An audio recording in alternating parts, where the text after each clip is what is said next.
लोकसभा चुनाव से पहले विधानसभा चुनाव पर सबकी नजरें हैं, लेकिन मायावती की पार्टी ने एक तरीके से तीसरे मोर्चे का विकल्प अब खुले तौर पर रख दिया है।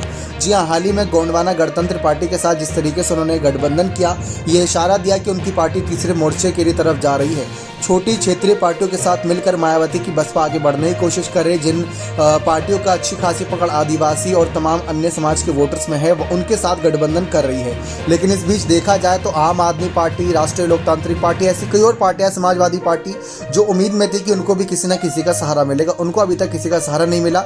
वो भी एक विकल्प जनता के लिए बनी हुई है, लेकिन मायावती ने एक तीसरा विकल्प दे दिया है। अगर यही हालात लोकसभा चुनाव में भी बन गए तो इंडिया और एनडीए को बड़ा झटका लगेगा।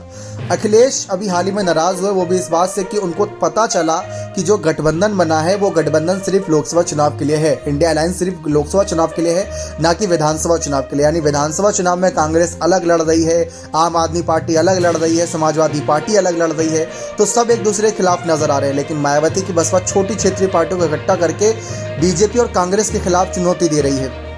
और देखा जाए तो बाकी राज्यों में असल मायने में आम आदमी पार्टी भी तीसरा विकल्प बन रही है, लेकिन मायावती की बसपा तीसरा विकल्प बन रही है और उनके साथ जो पार्टियां नजर आ रही है वो तीसरा विकल्प बन रही है। तो अगर ऐसे ही कुछ लोकसभा चुनाव में हो गया तो मायावती ने सचमुच मुसीबत खड़ी कर देनी है इंडिया और एनडीए अलायंस की। भले ही बार बार कहा गया हो अकेले चुनाव लड़ेंगे, अकेले चुनाव लड़ेंगे, उनका पहला बयान तो यही था कि विधानसभा चुनाव में भी अकेले चुनाव लड़ेंगे, लेकिन छत्तीसगढ़ और मध्य प्रदेश में गणतंत्र गोंडवाना पार्टी के साथ उन्होंने गठबंधन कर लिया, जीजीपी पार्टी के साथ। तो वहां से सबकी नजरें गई कि मायावती गठबंधन तो कर रही हैं, ये बात साफ मिल गई इशारा। लेकिन उन पार्टियों के साथ जो उनसे नीचे हैं, जो क्षेत्रीय पार्टी है और जिनको आदिवासी और तमाम वोटरों में पकड़ है, उनके साथ। तो यही कुछ अगर लोकसभा चुनाव में हुआ तो ये इंडिया अलायंस के लिए मुसीबत देगा, क्योंकि अखिलेश नाराज हो गए हैं, आम आदमी पार्टी नाराज हो जाएगी। तो यही सबसे बड़ी अग्नि परीक्षा है कि विधानसभा चुनाव में आपको अपना जनाधार बढ़ाना होगा, आपको जनता के बीच और पार्टियों के बीच अपना विश्वास जगाना होगा,